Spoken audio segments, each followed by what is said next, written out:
am in pain. Guess who's been awake for 36 hours? Okay, so I woke up Sunday morning with no way to hold my head that didn't hurt. That's Johnny Cash. My mouth hurts. I got a tooth right here. It's hurting at this very minute. And I cannot sleep because it's hurting so bad. And I actually already made this video last night, but I accidentally deleted it. So I get to do it again, except that I've added a few things. See, last night, all I did was watch a documentary, which we're still gonna watch. Tonight, I've got a couple of music videos, a lot of burping. I'm sorry, I'm drinking a chai tea. It's got a lot of caffeine in it. Some commercials, some Madonna. We're gonna have fun. So let me explain a little bit about what's going on before we start the fun. My name's Adrasdea. Hi. I'm a crazy lady who spent 5 years homeless on the streets of Los Angeles. 1 year of that was in a truck. I recently got my Section 8. By recently, I mean January of this year. I have been having a lot of setbacks with my mental health, and I have basically not done anything to make my apartment a home. And I'm going to be moving shortly, come January. I'll be leaving this apartment and getting a different apartment, and I am trying to raise money so that when I get into my next apartment, I have a little bit of a nest egg, and I can afford to buy some proper curtains and, you know, decorations and things that I never really put into buying for this apartment because of reasons I'm not going to get into. There's no reason to. Most of you know. But my mental health has been bad, and it's currently on the upswing. Even though I haven't slept, it doesn't seem to matter. I'm still in a very good mood. My medication has finally started working. So here I am, you know. You will notice my PayPal here on the corner. That will be there for the entire stream. This will be about a 3-hour long video. So just prepare yourselves, you know. Over half of everything that I earn from this video will go to support Feed the Children. That is, it's a charity that still exists, that still helps feed hungry children all over the world. And so it'll be like, say somebody sends me $20, 15 of that will go to the charity and 5 of it will be kept for me. I don't like having a whole lot of money. You know, when I say I want to get myself a little nest egg, I mean like $100. And so if I make too much, then I would feel overwhelmed, you know. So most of it I will be donating to help others. There's going to be people in the comments very angry, very irate that I am profiting, if I profit at all, that I'm trying to profit off of this, off of anything that I do. They hate me. So I'm just jumping in front of that a little bit early. The donations that I'm getting for this, if I get any, some will go to help me, but most will be going to help feed the children. And with that, let's get started. We are going to watch a documentary that I got from YouTube, so I should be able to upload it back up to YouTube. It's your rules, YouTube. It's called Live Aid Against All Odds. And it is very long, but it is fantastic. So I think you'll like it. Let me get the settings right here. And like I've said, I've downloaded a couple of things to add into later on for little jokes to lighten the mood. We're going to dance. We're going to sing. We're going to cry. here's your trigger warning, because I might not be able to give it to you later. You are going to see death. You're going to see famine, sick babies, disease, titties, nudity. If you're not okay with that, obviously you should not watch this video. The reason that I'm allowing it fully and I'm not going to try to edit it out is because it is real life. This is not just, you know, a movie. This was not something that was made for entertainment, really. I mean, it is entertaining. There are a lot of entertaining stories, a lot of entertaining acts that came about from this, but the reason that this concert was held was absolutely heartbreaking and devastating, and there are a couple of moments that this goes very deep into that. And so I want to warn you guys before we get into this that parts of this will be graphic and will be difficult to watch. Like I said, this is Live Aid Against All Odds. If you don't know what Live Aid is, it's going to be explained. But essentially, it was a giant concert that was held. It was like 16 hours long. And it was Bob Geldof that spearheaded this campaign to help feed the starving children in Africa. You know how, like, in the 90s, if you grew up in the 90s, your mom probably told you, eat your vegetables, there's children starving in Africa. Live Aid is where they learned that information from. So, that's what Live Aid is. I have got some videos from Live Aid to show some, like, full songs and things like that. Let's just get started. Lives on the BBC.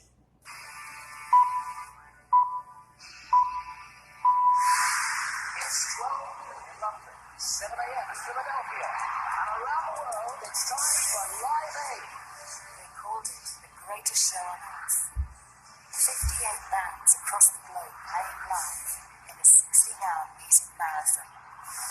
It raised millions for the starving in Africa and put governments around the world to shame. But it was the day they thought would never happen. When they told me about it, I thought, what a terrible idea. I burst out laughing. I said, You know what? I need to change my settings just a little bit for my audio because I cannot hear. Maybe I'm just deaf, but I can hear the music much louder than I can hear them. So let me get my equalizer up.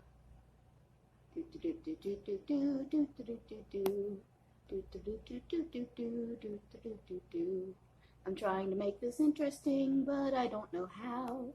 Where is my equalizer? Damn it.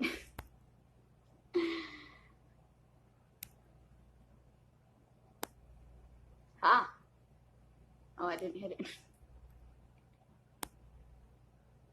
Again, I have not slept in 2 days. Don't judge me. Just see here, turn. I guess I should have him talking and then fix it. At least because its creator was an unlikely hero. A foul-mouthed, fading pop star. No, that's not the address. Let's get the numbers. It didn't strike me as a man searching to go for a charitable role. Oh, he's either Live Aid or he'll join the Citizens Advice Bureau. Yet he became the people's champion. He will never ever be able to lose the same Bob tag. And the tormentor of world-class superstars. Time saying no to Bob. Yeah, fucking that's it. Yeah, Jesus Christ. Real good Irish passion, can you imagine?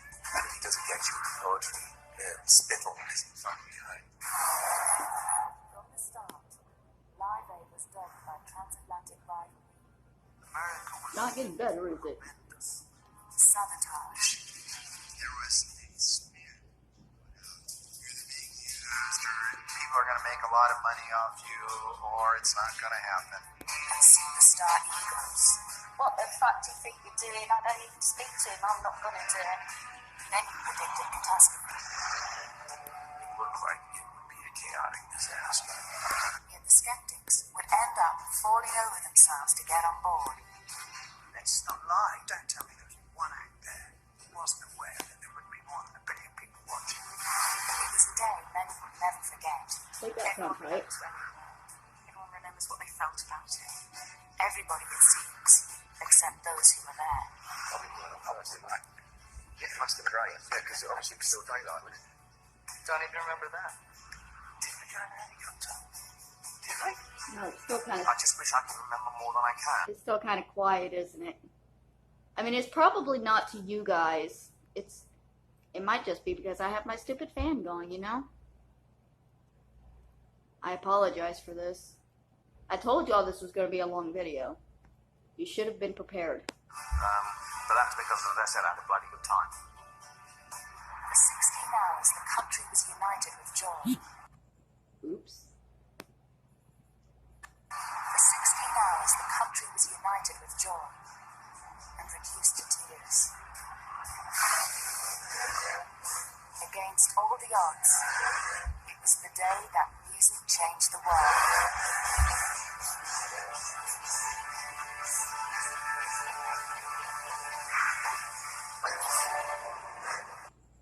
It's a poor quality documentary being recorded on a poor quality phone by a poor quality human being. You're going to get poor quality. I'm sorry. I'm doing my best. Have some cleavage. Okay.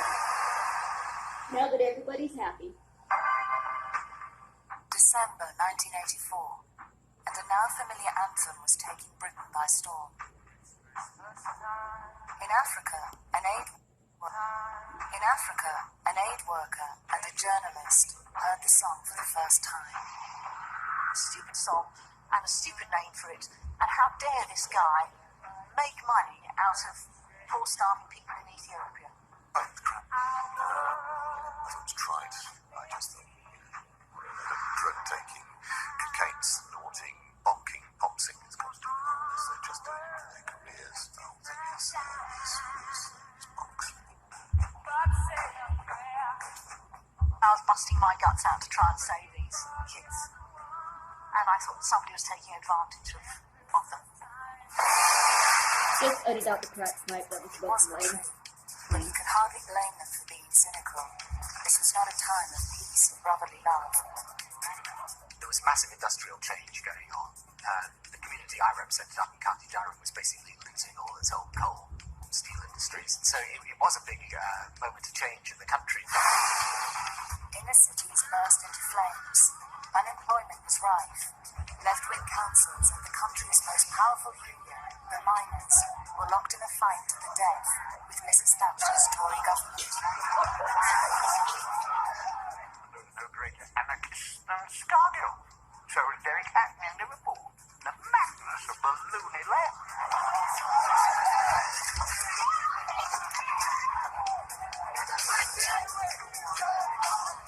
Arthur Scargill, for me, became a tuned-out human being. If he came onto TV, I just turned him on. If you saw police on horseback, you thought, they don't know what they're up against.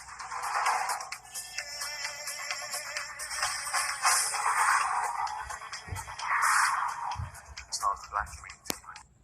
Just gonna break in right now to let y'all know it is exceptionally hot today. Today it was like 90 degrees. The sun's only been down for about an hour. It has not cooled off, so I am like dying of heat. If I actually get enough money from this, I want a air conditioner of some kind for my new apartment because I am so tired of being hot. Sorry. Carrying on. In fact, we definitely felt that we were not a part of Thatcher's New Britain. We certainly got a sense that it was okay to be racist. There don't seem to be violence everywhere. And in football, we had, of course, the violence. The football fans, the whole country was on edge and everybody's, knocking hell out of each other. But some were doing very nicely out of Mrs. Thatcher. In the cocooned world of pop, it was limos, larger-than-life hair, and loads of money. The weird thing about Mrs. Thatcher was that even though we hated her, we were all getting rich because of her. I was earning lots of money. That was the time. It was the heart of Thatcherism. Those few years, there was a lot of me going on, and money was king. Everything was larger than life. The shoulder pads were larger than life. The way that we drank and the way that we did things was excessive.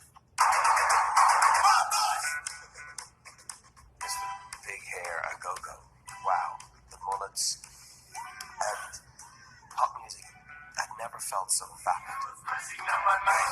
One singer as well known for his bad hair and big mouth as his hit records was Bob Geldof, frontman of the Boomtown Rats. Love I it. mean, I thought the Boomtown Rats were just crap, but, you know, you can't sing. By 1984, the hits and the money were drying up. Okay, so I'm going to pause real quick because I want to talk about Bob Geldof. I love Bob Geldof. He is such an asshole, just unashamedly.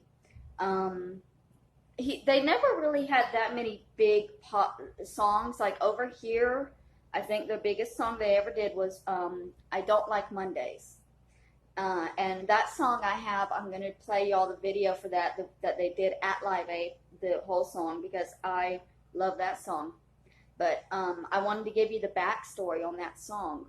What had happened, much like with this, one night Bob Geldof was watching the news and he saw the story of Brenda Spencer on the news. And that's what he wrote the song I Don't Like Mondays about, because this girl, she had just woken up one day and started shooting at children that were walking to the school across from her house. And later she would say she was on acid and she didn't know what she was doing. She thought she was being attacked by army people.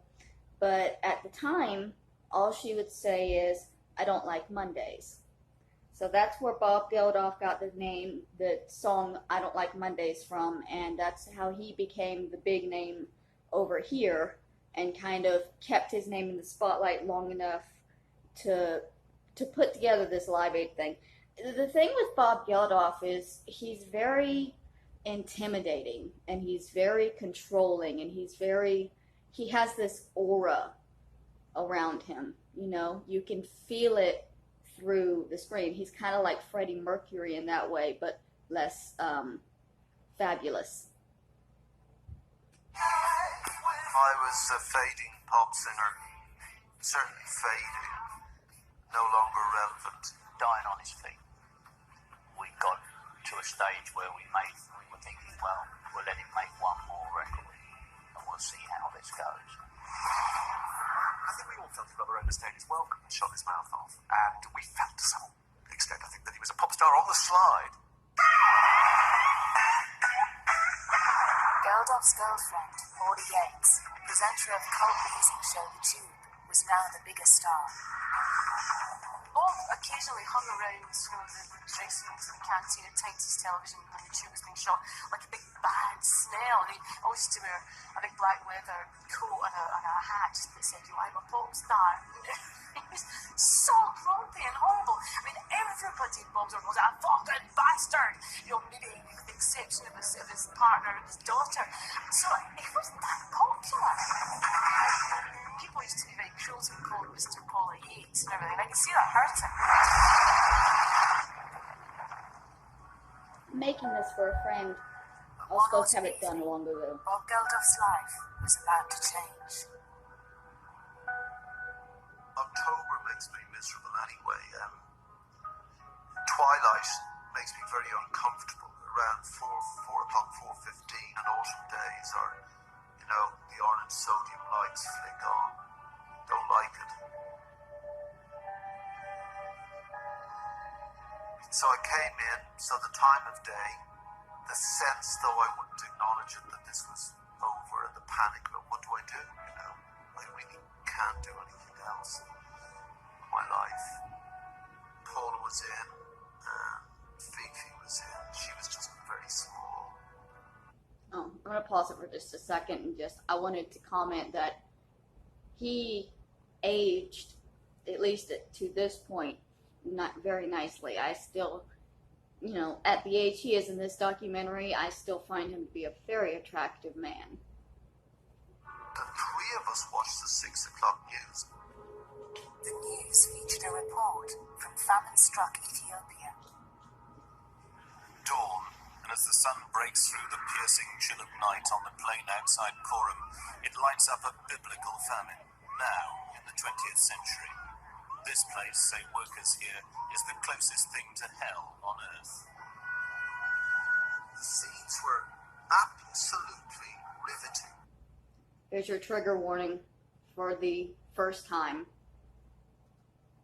And this, from the get-go, did not look like television. It looked like Spartacus. Something vast. And it was grey. These grey rays moving in this grey moonscape. And the camera was pitiless. It was like a cyclops. Just there. It would not let you off the hook. The Red Cross have picked out 500 mothers and children out of the thousands and are treating them in an improvised shelter. It's run by an Anglo-Swiss nurse from Hertfordshire. She has to choose who amongst the hundreds who camp outside should be let in, which babies will be saved. Hold on, what's this guy? What's that person doing there? That young girl in this horror, you know? Why does she have to decide who lives and dies? I feel terrible because it's sending them to a certain death. It's terrible. I can take just what we can. 21 years on, the same nurse recalls her dilemma. I tried to look at every child, but not stopping too much, because if you stop too much, they just used to throw the child at you. Or, plead too much, and that was heartbreaking for me. I think I marked their forehead or their hand with a piece of charcoal, the ones we took in, and we didn't take the worst ones, because the worst ones we knew they would die. But making that decision day after day, does that do anything to you? Yes, of course it does. What do you expect? Yes, of course it does. It breaks my heart. It reminded me of a Nazi in a concentration camp, sending the people to the death camp. You can come in, you're okay, you're good, but you rest, you're going to die. It really, that's what I remember. I remember... The only difference would be that the Nazis enjoyed telling people they were going to die. I could not imagine the strength that this woman possesses to have been able to do this, because I myself could not. I would be trying to save every child until it killed me, because everyone that died would kill me. I couldn't do it.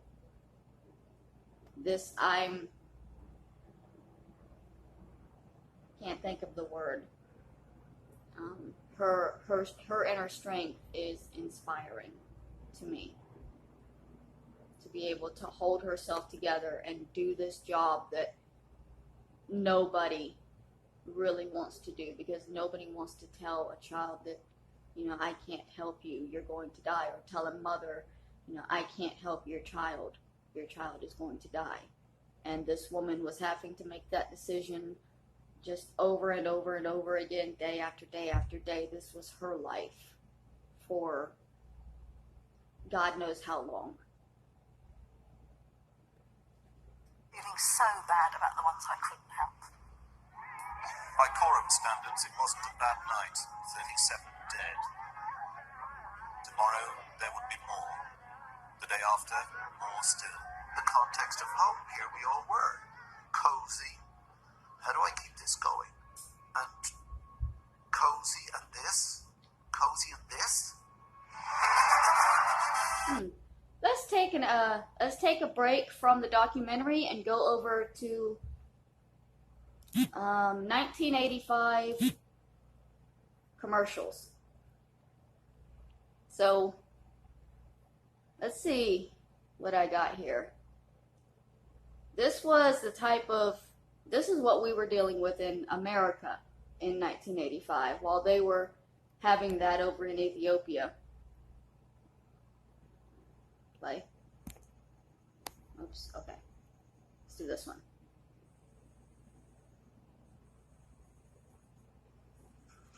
I remember when, little sister, you were 2, I was 10. Baby sister, you tried desperately for attention from me. Would you settle for a French fry? For now, sister of mine. You grew up together. Thanks, America. So, when he talks about America being cozy and comfortable, that's kind of what he means. I've just lost my video. Isn't that lovely? Sorry. It wasn't just Bob Geldof. We've also lost our sizing and placement. These are important things for no reason. Aside from the fact that I'm OCD. The whole country was shocked. People in Britain are donating about £100,000 a day to help the famine victims. Agencies who are trying to cope with the famine have been inundated today with offers of help from the public. The Save the Children Fund alone received over 1,000 calls by midday. I was just watching that Ethiopian thing. I think this is grunts after coming out after seeing that. I'm serious. Yeah, I wonder why I can't sleep.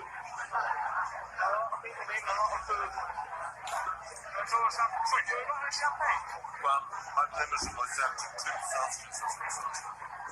Tortured by what he'd seen, Geldof hit upon an idea to raise money the only way he could, by making a record. Did you fucking see that thing on TV last night? Did you fucking see that?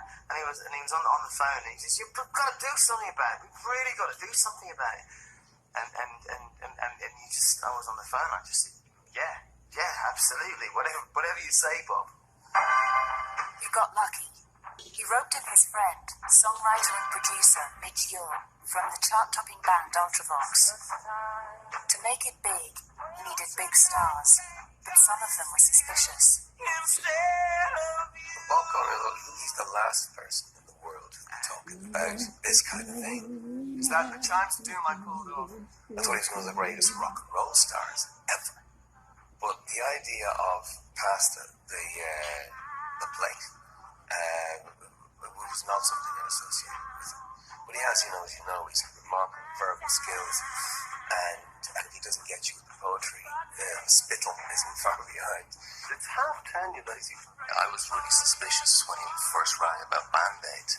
I was going, this is odd. Would Geldof be doing this? There must be something in it for him. You can't blame someone who's mildly suspicious. Try and marry these two images of a man who cared desperately and passionately about starving people in Africa, and this other big, bad-tempered git who swore at everybody.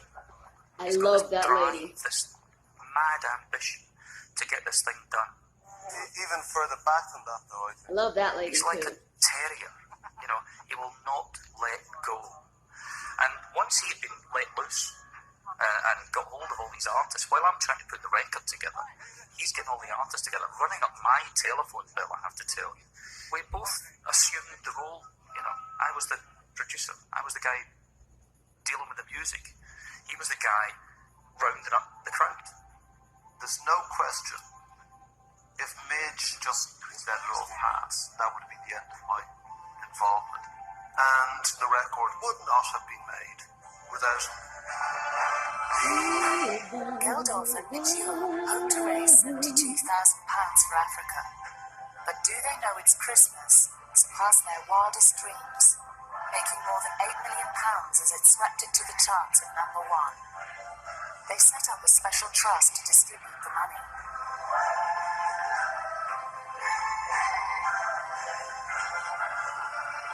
And that was it. I thought it was all over then. But it wasn't over. In fact, Geldof's journey was only just beginning. He said, come out. I'll take you out there. I'll take you to where it's all happening. We'll have it all organised. Minimum number of days spent on it, but come and see it for yourself. Fuck off, he said. What they said is, look, if we're to continue with this story, the editors don't want to know it's over for them. The only story now is Geldof being in Africa. I phoned them the next day and said, have you had a chance to rethink where you're going? Oh, fuck off. And the next day, fuck off, I would see something in the diary, in the newspaper, Bob Geldof collecting money from Parlophone Records or whatever it was. Go along, Bob, fuck off. Anyway, on with this. While Geldorf stalled, resentment about the Band-Aid Trust was gathering in unexpected quarters. One of the surprising sources was the other charities. They saw us as a threat. They were very concerned that money which came to us was not going to go to them. And I said, well, it will be essential that you can demonstrate to the press and to the public who've given you all this money that you know the money's been well spent. And the only real way of doing that is to go out with the first cargo load and make sure you go from London right into the camps, so you can see that all the aid is properly distributed. Geldorf was wavering, but there was one sticking point. Then Bob came on to me in the office and said, I'm thinking about this, but you know there'll be no fucking pictures of me with dead babies. Because that would, that's why I wanted him there. Not dead babies, but I wanted him there to show what was happening. I wanted him, beside a baby who was stick thin and stuff like that. Anyway, and I won't be going unless I get that promise from you. You are a dirty dealing. You're the man that ruins people's lives. You are not going to fucking ruin my life, because I've got to make a living after this. I'm not a rich man. I don't have any money, but if I'm seen milking this for me, I am finished. He's not a missionary. He's not a charity person. It's not his world at all. And he really was very frightened of what he would see. And he didn't want to go. It's Christmas in Ethiopia, and the arrival of the pop star's flight from London was the focus of considerable curiosity. A reluctant Geldorf agreed to go on a whistle-stop tour of Ethiopia. The 9-day trip would take him to refugee centres and feeding camps in the areas worst hit by the famine. For the rock star, life was about to change forever. This scruffy git turned up with a pair of plimsolls, dirty pair of trousers, and I think it was the usual stripy jacket and tatty shirt, looking unwashed, with his bag slung over his shoulder, a load of newspapers, and making some comment about a load of fucking journalists. He was absolutely emphatic that this was not going to be a publicity tour, as it could easily have been. That led to... Certainly the photographers were very worried about this, because why were they there except to do precisely what Bob said he wasn't going to do? The ultimate thing you can photograph as a photographer is life and death. And suddenly here was this opportunity of going to a country to cover a major story where people were dying. And as a photographer, that is one of the ultimate things you can cover. And I don't care what anybody says, but you get a buzz out of that, knowing that you're going to be confronted with seeing death.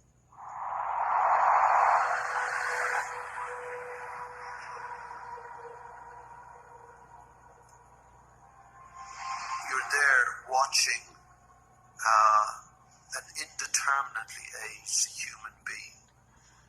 It looked like it was 2 years old, but it probably was 5 or 6 or 7. A huge distended head and eyes, saucer eyes, and flies settling on the mucus of the eyes. And they couldn't stand up, and they were listless in their mother or father's arms. And all they had to give them was a few grains of unhusked wheat, and they'd eat that, and it would be like razors in their stomach, so the child would begin to void its stomach, as well as not just the contents of the stomach. Pick up the baby, Bob. He didn't stand any nonsense. He said, if you do that, he said, you're out, I won't talk to you. So we had to obey that directive to get cooperation with him. And I do remember filming him at one point when we were in Coram, and we were looking at the refugee camp, and he knew the cameras were behind him, and he was just staring in some shock at the scenes that he was seeing, and aware too that we were behind, and he suddenly turned away and expressed for the first time during that whole trip how upset he was. But he never went near to the kids. He didn't pick them up in our presence. But the man who once said he wanted to get rich, famous, and laid, this new life was mind-blowing.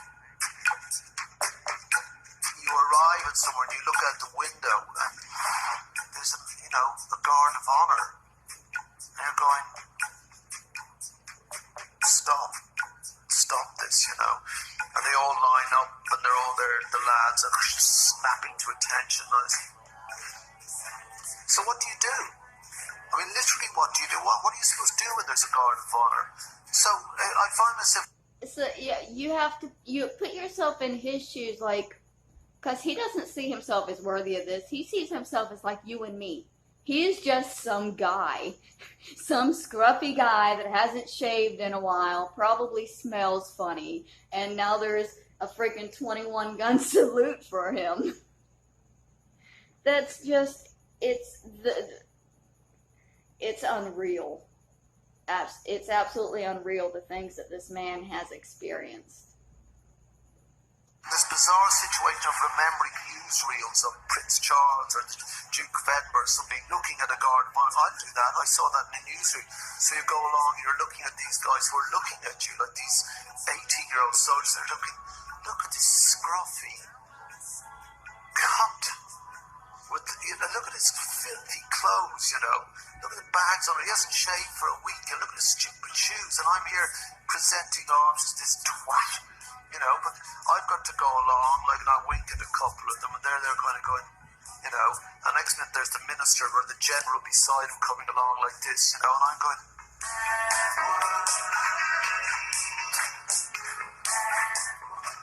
I don't know how to convey how mad it is. Like, I'm suddenly in this mad world, so unlike anything I've ever experienced. What am I doing here? Geldolf visited the remote village of Makelly in Tigray. The area was swamped by tens of thousands of refugees fleeing the war in the north. On average, 40 people died from starvation every day. We looked across this vast plain, and it was just covered with tent after tent, wigwam-type tents. And we were told there were over 100,000 people that moved onto this plain that were dying, and they didn't have the food there to feed them. They just didn't have it, and they were just going to die. And it was all kind of in a beige colour. You just couldn't take it in.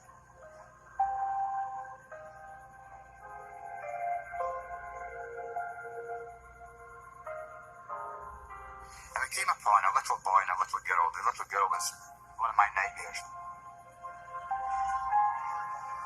The little girl was about 3 years old, and she was looking after her brother, who was about 1 year old. And the little boy was as close to death as you can be. His eyes were almost fixed, and he had that glassy, waxy look about a child who's about to die. And she continued to wave. She was pitiful to say herself, but she continued to wave the flies away from around her brother's eyes. And the doctor explained that, the little boy was unlikely to make it, but the little girl was in slightly better condition. And we moved up about halfway down the shed. This German nurse came up, spoke to the doctor, and said to the doctor, I don't know if it makes any difference to the photographer's picture of the little boy and little girl, but the little boy has just died. So Bob looked at me, and we moved up the shed.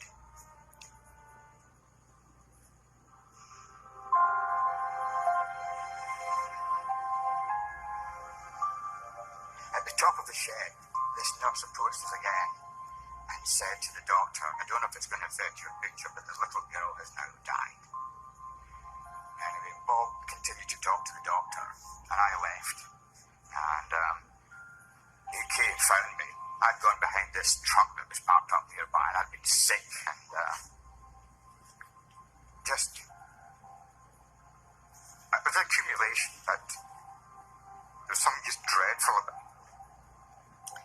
And two was sorry.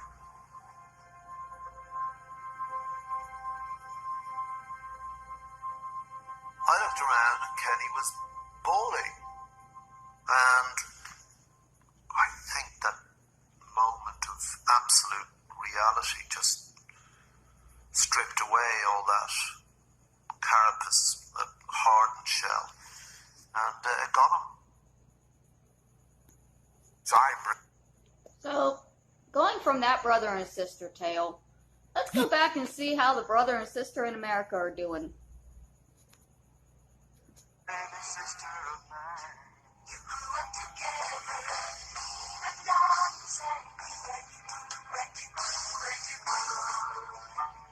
Just a mean to tag along, tomboy making a scene.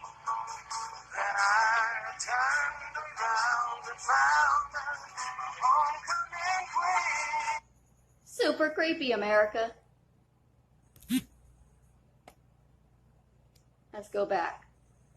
Reminder, this is all the same year, 1985. That life in America was happening at the exact same time as this life in Africa, and it's still happening. There are still people all over the world who live like this, who are starving, who, you know, can't fend for themselves. And the sad thing is that all the money in the world isn't really going to solve it. You know, they made millions, and politicians are politicians everywhere. And you give a politician $1 million and the people might get $20, $30. You know, you can pump as much into it as you can, but in the end, the people are going to struggle, and the politicians are going to continue being politicians.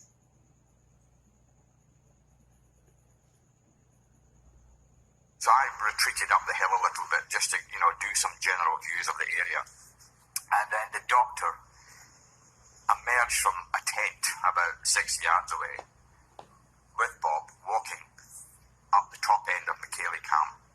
And the kids were just attracted to Bob. And they ran to be alongside him and look at him, the ones who could run. And I thought, shit, that's a picture. I knew Bob would go nuts when I took it.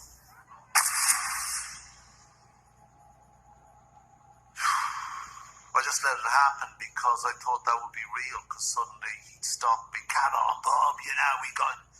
And suddenly there was no asking, there was no nothing. It just seemed the most natural thing in the world that this human being would take this picture. And I think that's the one and only picture.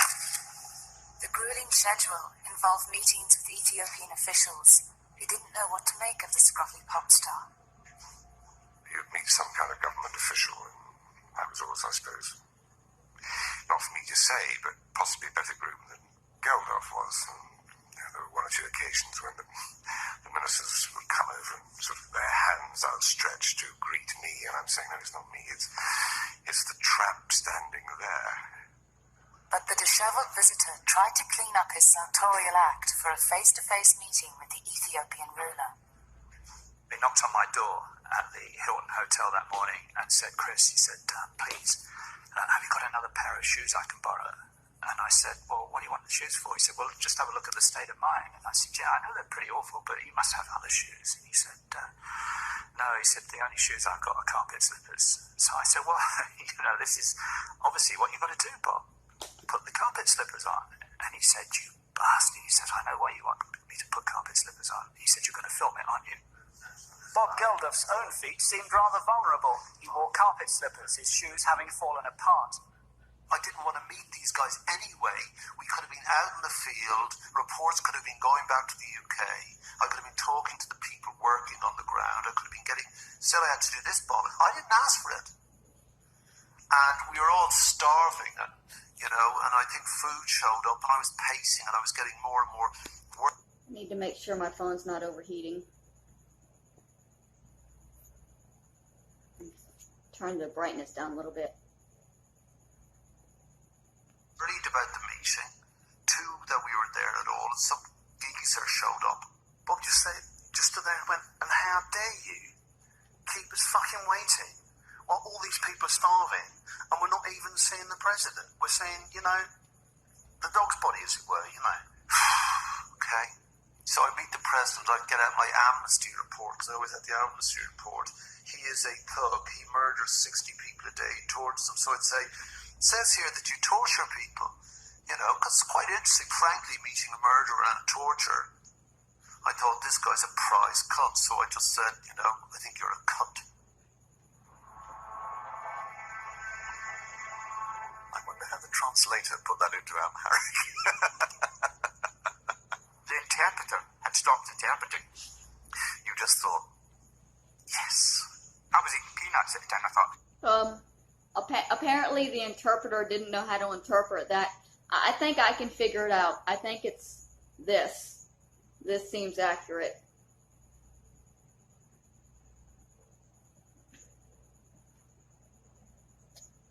I better eat a lot of these because when you have a jail here, they don't feed you very regularly. And I thought, God, what a trouble. Luckily for Geldof and his party, the insult was apparently lost in translation, and the trip was drawing to a close. I'd spent the money. I'd lived up to my responsibility by going there and the crews following me, and that kept that reported back to the Band-Aid generation, if you like.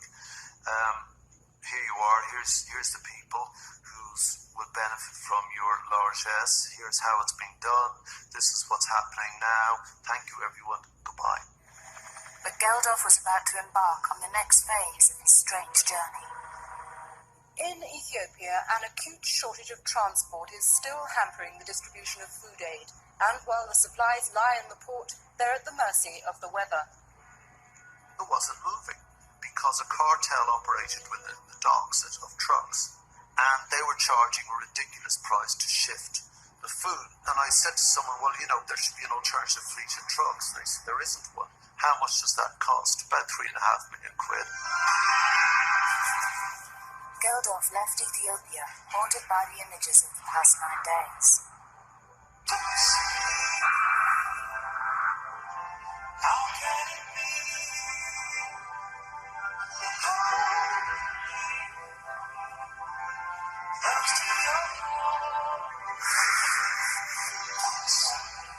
He bullied the cream of the music world and insulted an African dictator.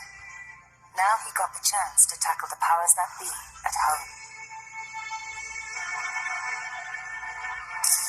Bob turns up looking like he'd been sleeping in the nearest park bench overnight. Unshaven, hair standing on end, looking for trouble.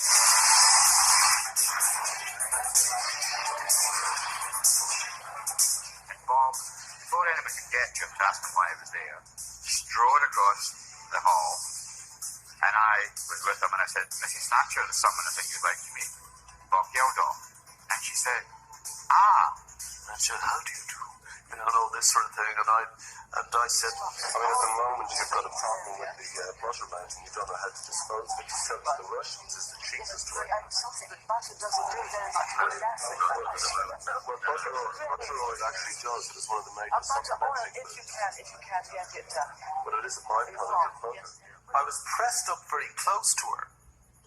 So she's quite small and I'm relatively tall, so I was looking down and she sort of had to go like this. A lot is going. A lot of surface food is going. But don't Prime forget, Minister, there are millions dying. That's the terrible thing. Tell me, was lecturing you? Geldof became the people's champion. Suddenly I was this figure, which sort of hadn't sunk in really yet. And it was seen as a big confrontation with the Prime Minister. one of these great moments when Maggie, the great, wonderful Maggie Thatcher, was brought down to that size because she was wrong. That's what he did so brilliantly. He just stood up and said, this is wrong. And still today, it's like, moments cab drivers remember.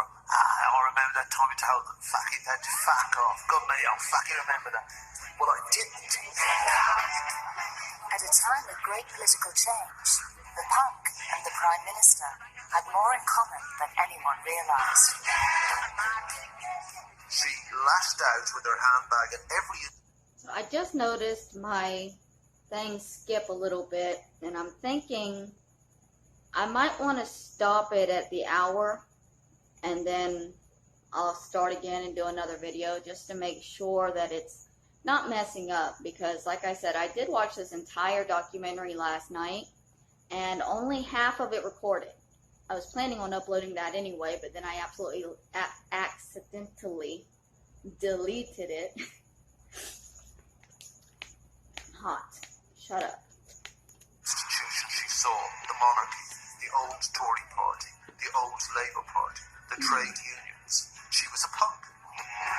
Back then, it wasn't exactly cool to support Mrs. Thatcher. highest standard of living ever. Highest output. Highest investment. Highest retail sale. Highest ownership of houses. Please will you remember that sometime? But secretly, many like Geldof admired her policies. Privatised industries ignited the share-buying dream. Council house tenants bought up their own homes, and in the city, young guns were making a killing. There was a great deal of prosperity about, and we were seeing the beginnings perhaps of, was it Cortina Man in those days? A lot more people in this country felt that they were budding capitalists. Guess what? We bought our council house. Paid rent for 350,000 years. We're homeless. We actually can do it now. We're sharing. We've got shares. You're all being told that to go out and make money. If you're an 18-year-old kid, just make money. It's cool to be 18 and have a Porsche and wear, red races and have these new mobile phones the size of a backpack and stuff. That's cool. I actually think it is cool. Geldolf had become a charity entrepreneur, and Mrs. Thatcher loved entrepreneurs. I think what they were doing was almost a sort of privatisation of aid. It was very much a return to a sort of 19th century idea of philanthropy. Pausing it for a second. I feel like I need a teething ring. My freaking mouth hurts so bad. Just randomly, it just stabs. Sorry. And of people spontaneously taking an initiative to help other people rather than relying on or expecting the state to do it for them. Even in the home of capitalism, didn't mean to laugh at you all. America's music talent was jumping on Geldolf's bandwagon. 45 top stars were about to record their own charity single for the family. I was quite moved at the fact that a bunch of Brits got together, and decided to do this. I think that's what really kind of woke us all up in America. There comes a time. The two superstars of the moment, Lionel Richie and Michael Jackson, wrote the song, and Richie's manager, Ken Cragen, invited Geldolf to come to Los Angeles for the recording. Well, I'd never spoken to Bob Geldolf before. I didn't really know what I was in for. At the Band Aid recording in London, the talent had gone to the local chippy for their dinner. But in California, they did things differently. I got, $50,000 worth of free food donated for the group, and for it was all spread out. It was in Hollywood, California. So when you say, would any restaurant like to cater for free? Well, it's only going to be Spagos. It's only going to be Chases. And their presentation is going to be over the top. Geldolf was not impressed. The only problem with that is Bob walked in, saw it, and started berating the people for eating while the people were dying in Africa. It was a little egregious, I think the caviar, the lavishness of it was a little embarrassing. I had to go retrieve Bob and get him back to the studio. We Are the World raised $45 million across the globe, 4 times as much as Band Aid. They'll always say to you, oh, you're the guy who did We Are the World. And I go, no. But whenever I walk into a bloody room in Africa, we are the world. No, wrong song. The money-making potential of a huge gathering of top-class talent would stay with Geldolf. 2 months before, he'd been written off as a fading star, hell-bent on his own publicity. Now, he was the man on a mission, the conscience of the nation.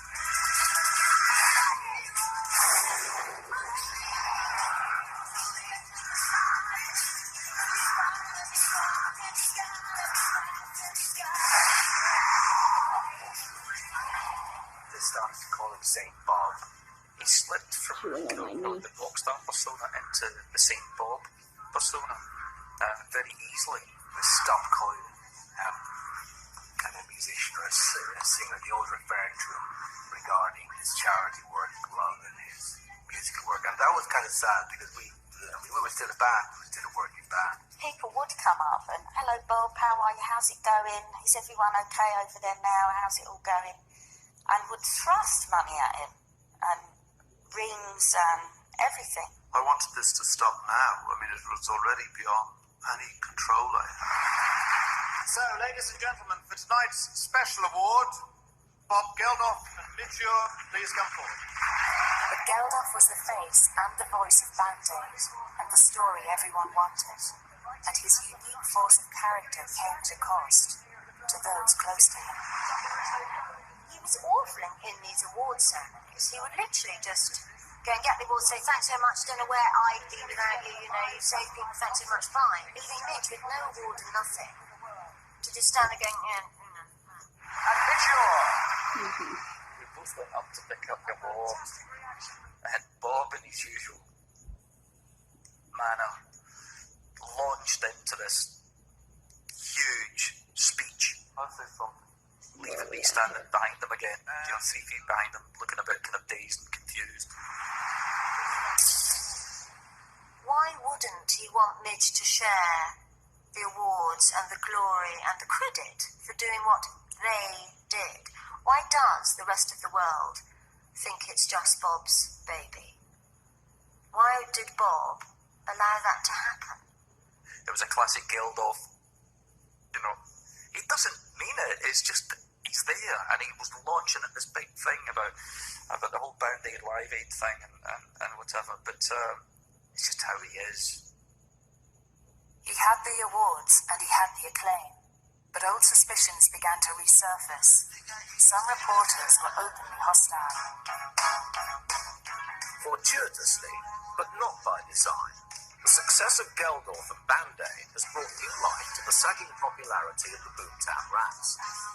It has earned the group criticism that they're cashing in on Geldof's Ethiopian philanthropy, even that his obsession with fundraising has become sanctimonious. The thing is that if they say, oh, what a publicity stunt, I mean, it is frankly ridiculous. I don't work 20 hours a day on publicity stunts. Tonight, the Rats will hold a concert in London, reflect that while they never planned it, the ill wind from Africa has certainly done some good. But had it? The rest of the Rats certainly didn't think so. Suddenly on this tour, 80-year-old lady who coming up and says, "Hiya, Bob, here's £20. It was good, but it was strange. We're trying to be a rock and roll band, But we don't want your mom to like this.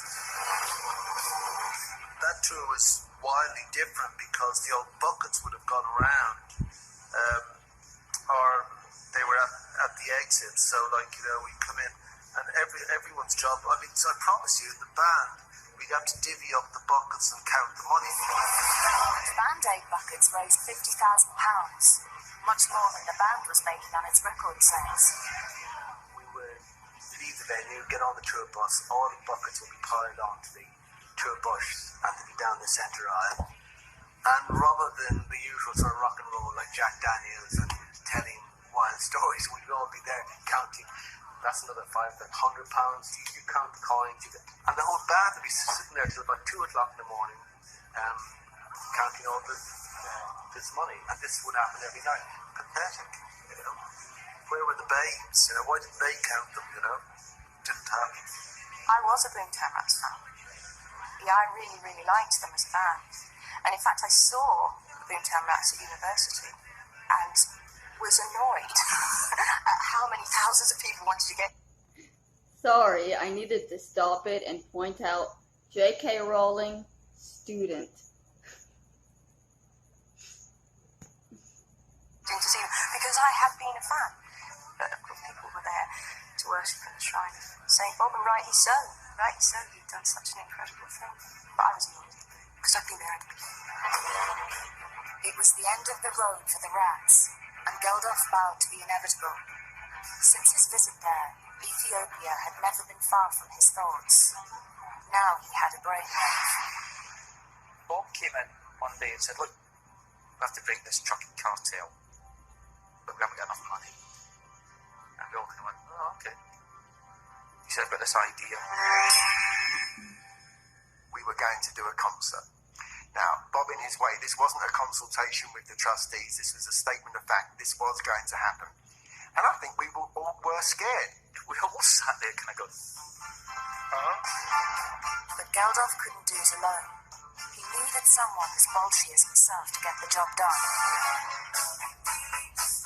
Harvey Goldsmith was the biggest promoter of the day. What's more, this tough music industry bruiser had the mouth to match Geldof's own. I actually basically told him to fuck off at first because I just thought he was being ridiculous. I mean, he actually did say, "You're fucking mad." But Geldof wouldn't take no for an answer.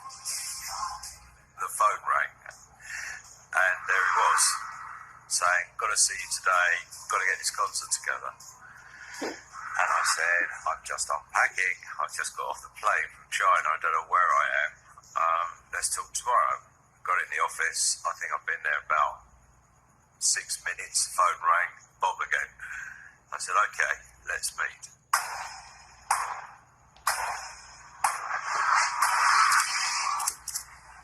Wanted to do a big concert at Wembley, lots of big acts, and rattled off the A to Z of that time. Every major act there was, said they're all doing it. Okay, so I'm going to stop this just to make sure that my recorder actually is picking it all up and storing it all. So I'm going to stop it and then immediately restart it and go on with the next half of the show because there is a lot more to come.